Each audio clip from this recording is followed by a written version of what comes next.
When you see evidence that people are capable of kindness, especially during times that feel super dark, heavy, and hopeless, you become more likely to be kind. When you see proof that individuals can create positive change, you become more willing to create that change yourself. Welcome to the Kindness Extremist Podcast. I'm your host, Shola Richards, aka Brother Teresa. I've spoken to tens of thousands of people all over the world about the importance of kindness. And I am obsessed with how we can bring more kindness into our daily lives and restore balance to a deeply unbalanced world. Every episode, I'll give you 3 practical strategies to create a kinder world, and I'll do it in 30 minutes or less. No fluff, just valuable, actionable content that you can implement in your life immediately after listening to help you actively create a kinder world. There's no time to waste. Let's dive in. What's up, my friend? Welcome back to episode 47 of the Kindness Extremist Podcast. I'm your host, Shola Richards, aka Brother Teresa. And today we're going to talk about something that I know is weighing heavily on a lot of hearts right now. How to keep going when everything in the world just feels so hopeless. Real talk, I almost did not record this episode, not because it's not important, but because I just know how overwhelming the world feels right now. And honestly, I'm struggling to find the words to make sense of all of this insanity. But here's why I decided to record it anyway. I'm hearing from more and more people who are drowning in despair. They're looking at the constant stream of bad news, the cruelty, the hatred, the division, the corruption, the injustice, and they're losing faith, not just in the world, but in their own ability to make any kind of meaningful difference. At a recent speaking event, I ran into an attendee after my talk who pulled me aside and said, "Shola, I used to believe that kindness could change things. I used to believe that individual actions mattered, but every day I wake up to more horrible news about the sickening cruelty happening all around me, and I feel smaller and more powerless. I don't know how to keep caring when caring hurts this much. How do you not give up when everything feels so hopeless?" Y'all, that conversation broke my heart because I know she's not alone. Millions of people are feeling exactly what she's feeling, overwhelmed by the darkness, exhausted by the constant assault of negativity, and convinced that their individual efforts don't matter in the face of such massive problems. You know what? I get it. The world is legitimately scary right now. The problems are real, the suffering is immense, the cruelty is off the freaking charts, and the challenges we're facing are genuinely overwhelming. I'm not going to sit here and minimize any of this or pretend that positive thinking alone will fix systemic problems. What I am going to do, though, is share something that I've learned after decades of studying human behavior and working with people in crisis. Hopelessness is not the natural human state. It's not. It's a learned response to circumstances that feel out of our control. And just like any learned response, it can be unlearned. So before we go any further, let me say this as clearly as I can. You are not powerless. I know it feels that way sometimes. Hell, it feels that way for me sometimes. But the feeling of powerlessness is not the same thing as actual powerlessness. You have more influence than you think, more agency than you realize, and more power to create change the world wants you to believe. The truth is that we're only helpless if we're unconscious or dead. Yo, I've never really shared this publicly, but there's a time when I almost gave up completely on the work that I do. It was during a particularly dark period in our national conversation, similar to what we're navigating now. I had been speaking and writing about kindness for years, but everywhere I looked, I saw cruelty winning. I saw people choosing hatred over compassion, violence over peace, division over unity. And I just remember sitting in my office one night, scrolling through an endless feed of terrible news, thinking, what in the hell is the point of all this? I've been talking about kindness for years, and the world seems to be getting meaner, not kinder. Maybe I am just naive. Maybe kindness really is weak. Maybe nothing I do matters. Y'all, I was ready to quit. I was ready to stop speaking, stop writing, stop trying to inspire people that we could actually create a kinder world. The darkness felt too big, the problems too entrenched, my voice too small. Then something happened that changed everything. When I was at my lowest moment, I got a voice note out of the blue from a fellow speaker. She reached out to me to share that she was inspired by how I keep showing up courageously online and on stage, and inspired her to keep showing up courageously herself, even when it's hard for her to do so.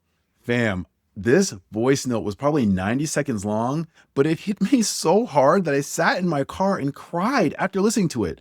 The reason why is because it reminded me of something crucial. We almost never see the full impact of our actions. We plant seeds in people's lives, and we rarely get to see the forest that grow from those seeds. The speaker who reached out to me was, and still is, wildly successful, and I had no idea that my LinkedIn posts were inspiring her. I was literally getting ready to give up, as mentioned, and the universe gave me a sign to keep going at the exact time I needed to hear it. It made me wonder how many other people were inspired by my work that I didn't know about, and how giving up on this important work during these dark times could have a potentially devastating effect. That's the point of all this. That's when I realized that hopelessness is often just a failure of imagination. We can't see the change we're creating, so we assume that we're not creating any. We can't measure the impact of our kindness, so we assume that it's not making a difference. We can't track the ripple effects of our choices, so we assume our choices don't matter. So today, I'm going to give you 3 strategies for reclaiming your power when everything feels bleak and hopeless. These aren't about pretending that the world isn't broken. They're about remembering that you have the power to fix the part of it that's within your reach. If you're ready to join me in this important work, let's begin. For the first strategy, we need to address something that's paralyzing millions of good people right now: trying to care about everything, everywhere, all at once. Here's what I see happening to kind, caring people in our hyperconnected world. They wake up in the morning and immediately get hit with bad news from around the globe. Wars, disasters, injustice, corruption, environmental destruction, an endless stream of problems that need solving, causes that need supporting, and crises that need addressing. And because they're good people who care deeply, they try to carry the weight of all of it. They worry about refugees in one country, the political situation in our country, the environmental crisis in a third, and the social justice issues in their own community, the problems at their workplace, and the struggles in their family, all simultaneously. And you know what this creates? Paralysis. Right? When everything is urgent, nothing is urgent. When every problem demands your attention, you can't give meaningful attention to any problem. When you're trying to save the world, you end up saving nothing. This is what Stephen Covey called the difference between your circle of concern and your circle of influence. Your circle of concern is everything you care about: global problems, national issues, things happening to people you'll never meet in places you'll likely never go. Your circle of influence, however, is what you can actually impact through your direct actions, your family, your workplace, your community, your own choices and behaviors. Here's the counterintuitive truth, and please reflect on this closely.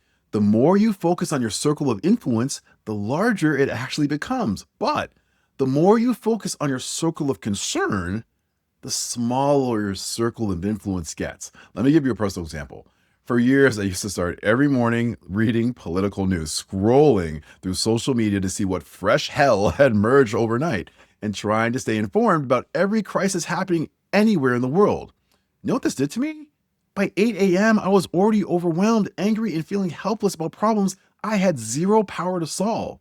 I spent my day emotionally drained by tragedies I couldn't prevent, injustices I couldn't fix, and conflicts I couldn't resolve. I had no mental energy or emotional energy left for the things that I could actually influence: my family, my work, and my community. I was caring so much about everything that I was ineffective at everything. And this leads me to the first kindness strategy of the episode: the influence audit protocol. Here's how to reclaim your power by focusing your energy. Step 1, do a care inventory. Write down everything you're currently worried about, or angry about, or trying to fix. Include global issues, national politics, community problems, workplace challenges, family situations, everything that's currently occupying mental and emotional space. Step 2, sort into circles. Draw 2 circles. In the outer circle, circle of concern, write everything you care about but can't directly influence. In the inner circle, circle of influence, write only the things that you can actually impact through your direct actions. Step 3, practice intentional ignorance. This is going to sound a little harsh, but you need to consciously choose to greatly reduce the consumption of information about things in your circle of concern. This doesn't mean being uninformed. It means being strategically informed about the things that you can actually do something about. And step 4, channel your care into action. Take all the emotional energy that you're spending on your circle of concern and redirect it toward 1 or 2 things in your circle of influence. Instead of being angry about injustice everywhere, become actively involved in addressing injustice somewhere specific. After I implemented this approach, everything changed. Instead of reading political news first thing in the morning, I started my day by focusing on what I could control, namely my attitude, my work, my relationships. Instead of posting angry comments about political situations I couldn't influence, I started volunteering with local organizations where I could make a real difference. The result? I became more effective, not less, more influential, not less, and more hopeful, not less, because I was finally putting my energy where it could actually create change. Here's what's beautiful about this approach. When you focus your circle of influence, you start creating real change in your immediate environment. Your influence actually expands. People notice your effectiveness and want to learn from you. Your success in one area gives you credibility to influence other areas. Your focused action inspires others to take focused action. But when you scatter your energy across everything you care about, you influence nothing and inspire no one. More than ever, fam, it's critical to make the choice that will actually get us closer to creating a kinder world. For the second strategy, we need to address something that's literally rewiring our brains to expect the worst: the constant consumption of negative information without the intentional balance of positive information. Here's a problem I've spoken about on this podcast before. Our brains are wired for something called negativity bias. From an evolutionary perspective, paying attention to threats and dangers kept our ancestors alive. The humans who were constantly scanning for what could go wrong were more likely to survive than the ones who were optimistically assuming everything would be fine. But, and it's a big but, in our modern world, this survival mechanism is working against us. We're constantly being fed information about everything that's wrong, dangerous, or threatening without any corresponding information about what's right, what's safe, and what's hopeful. Our news media, social media algorithms, even our conversations are heavily skewed towards problems, crises, and failures. And the result? Our brains are literally being trained to expect disaster, to look for danger, and to assume the worst about humanity and the future. We're developing what psychologists call learned helplessness, the belief that nothing we do matters because everything is hopeless. That's not going to get us anywhere closer to a kinder world. The problem with this is obvious. For every terrible story that makes the news, there are thousands of stories of human kindness, progress, and positive change that never get reported. For every act of cruelty that gets amplified on social media, there are countless acts of compassion that happen in obscurity. The good is still there. You just have to intentionally look for it. Let me tell you about something that saved my sanity when I was really struggling with a nonstop fire hose of depressing news stories. I started what I call my evidence of good collection. Every day, I would actively seek out one story of human kindness, one example of progress, one piece of evidence that people are basically good and positive change is possible. Sometimes it was a big story, right? Like a breakthrough in medical research or people coming together to assist folks who are being unfairly targeted in their community, a policy change that would help vulnerable people. But keeping it real, more often than not, it was just small stuff, right? A teacher going above and beyond for a struggling student, neighbors helping each other during a power outage, a stranger paying for someone's groceries. I started keeping a running list of these stories and something remarkable happened. The more I looked for the evidence of good, the more I actually found. Not because the good suddenly increased, mind you, because I was finally training my brain to notice it. And this is the second kind of strategy of the episode, the daily good evidence practice. Here is how to intentionally balance your information diet. First, create a daily good hunt. Every day, begin your day with finding one story of human kindness, progress, or positive change. This could be a news article about scientific breakthroughs, a social media post about community action, or even something that you witnessed firsthand. Second, keep a good evidence journal. Write down what you find, include the date and a brief description. Over time, you'll have a tangible record of all the good that's happening in the world, a resource that you can return to when despair starts creeping in. Third, share the good. When you find evidence of good, share it with others. Post it on social media, mention it in conversations, send it to friends who might need the encouragement. When you amplify good news, you're helping to rewire other people's brains for hope instead of despair as well. And fourth, look for local good. Pay special attention to positive things happening in your own community. These stories are often ignored by major media, but they're the most relevant to your life and the most likely to inspire actionable hope. After 6 months of practicing this approach, I noticed something profound. I felt more hopeful about humanity, more optimistic about the future, and more motivated to contribute to positive change. Not because I'm ignoring problems or living in denial, because I finally had a balanced perspective on reality. The world has always been a mixture of darkness and light, cruelty and kindness, problems and progress. The difference is that now we're being force-fed only the darkness.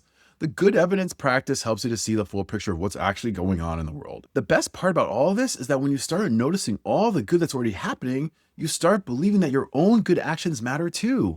When you see evidence that people are capable of kindness, especially during times that feel super dark, heavy, and hopeless, you become more likely to be kind.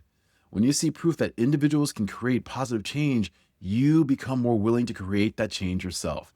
Hope isn't naive, it's literally the most important thing that we have left. Hey, fellow kindness extremists, it's me, Shola. If you're picking up what I'm putting down, if you're mowing what I'm growing, if you're smelling what I'm stepping in. Okay, I'll stop. If you're enjoying what you're listening to so far, I would love it if you would take a moment to hit the subscribe button and leave a rating and a review. Those incredibly kind acts go so far in helping me to reach as many people as possible who will join the movement to actively create a kinder world. I appreciate you so much, my friend. Okay, let's get back to the episode. For the third strategy, we need to address the most dangerous lie that hopelessness tells us, that nothing we do matters, so why even bother trying? This is the final stage of learned helplessness, when people become so convinced of their powerlessness that they stop taking any action at all. They stop voting because my vote doesn't matter, air quotes, or they stop volunteering because it's just a drop in the bucket, air quotes, or they stop being kind because the world's a dumpster fire, air quotes.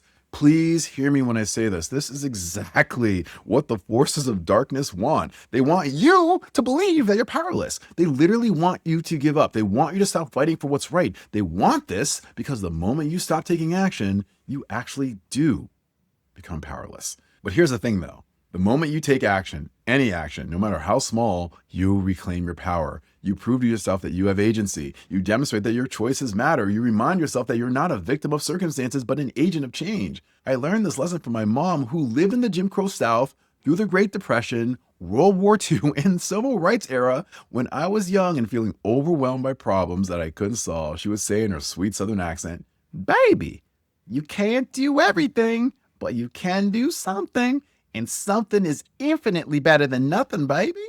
Oh, Mama was right. The goal isn't to solve every problem or to save the entire world. The goal is to do one thing, just one thing that you can do today to make things a little bit better than they were yesterday. And finally, here's the third kind of strategy of the episode, the daily agency practice. Here's how to rebuild your sense of power through consistent small actions. First, choose one value to live daily. Instead of just trying to address every single problem, pick one value that matters to you: kindness or justice or environmental protection, education, etc., and commit to taking one small action related to that value every single day. Second, make it micro but meaningful. Your daily action doesn't have to be big to be significant. It could be as simple as sending an encouraging text to someone who's struggling, picking up litter in your neighborhood, sharing a resource that might help someone, or choosing to respond with patience instead of anger during a difficult situation.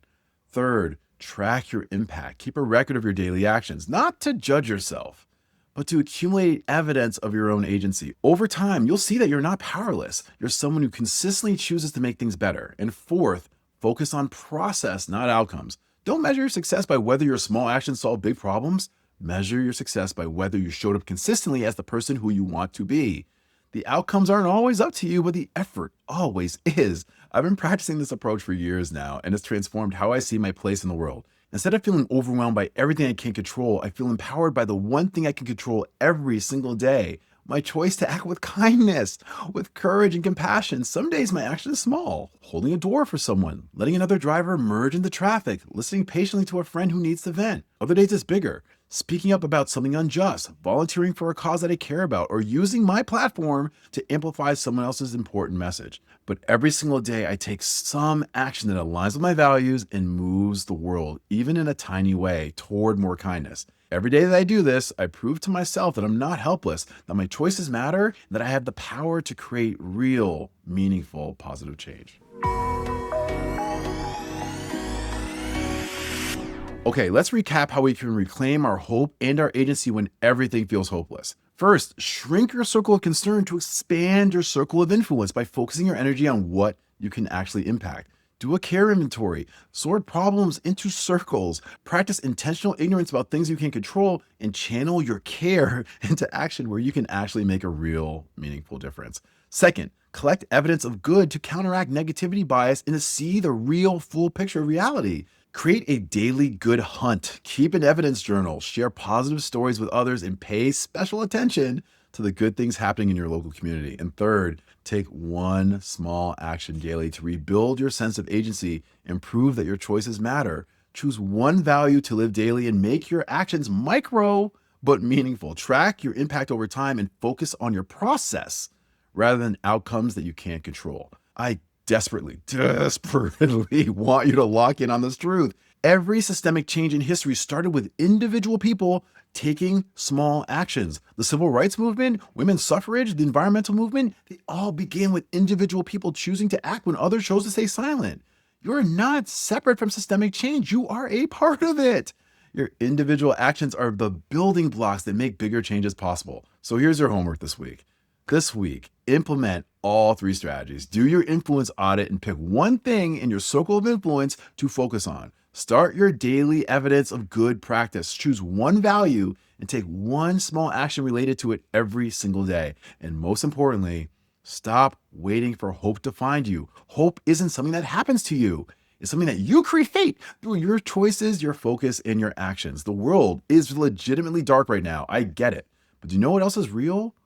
Your power to create light, your ability to be part of the solution, your capacity to choose hope over despair, action over paralysis, and agency over helplessness. And for real, fam, we need as many kindness extremists showing up to do this important work on these streets now more than ever. This is your host, Shola Richards, aka Brother Teresa, and you now know that kindness can't be weak because you just experienced the strength of the Kindness Extremist podcast. Until next time, my friend, the journey to a kinder world continues. Thank you for listening to the Kindness Extremist podcast. I really hope that you enjoyed this episode, and I have one favor to ask of you. If you could kindly hit the subscribe button, leave a rating and a review, not only would that be incredibly kind, but by doing so, you're actively playing a role in growing this movement and ideally getting us one step closer to creating a kinder world. I hope to see you next week for another episode of the Kindness Extremist podcast.